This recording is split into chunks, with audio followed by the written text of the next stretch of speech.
ఇక్కడ మన క్వశ్చన్ లో చూసుకున్నట్లయితే electron withdrawing group in benzene ring facilitate nucleophilic substitution reaction substantiate అంటున్నారు.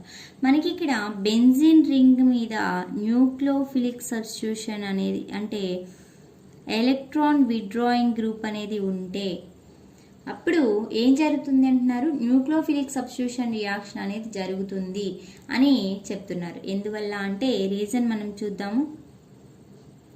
సో దిస్ ఈజ్ నైట్రోబెంజిన్ చూస్తే ఇలా ఉంటుంది. సో ఎప్పుడైతే మనం నైట్రోబెంజిన్ మీద ఇలా తీసుకుంటే ఇక్కడ ఏం జరుగుతుంది, ఇది ఇలా వెళ్ళిపోతుంది.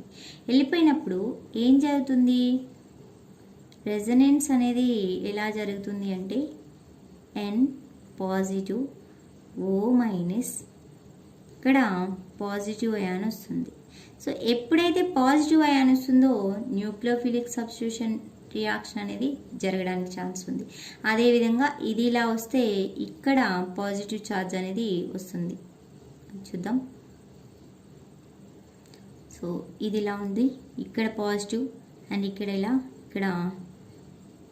ఇలా ఫామ్ అవుతుంది అండ్ ఇక్కడ పాజిటివ్ ఇలాగే ఉంటుంది.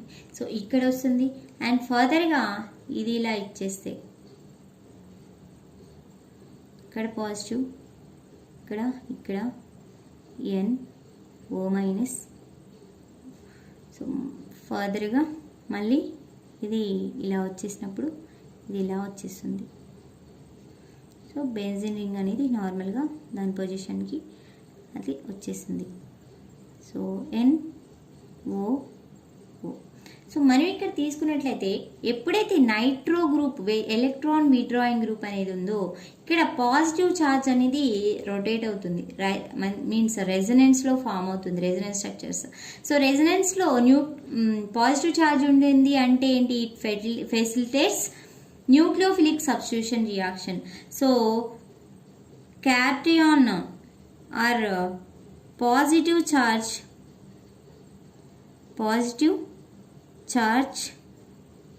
is in resonance when electron withdrawing group is present on benzene ring which facilitates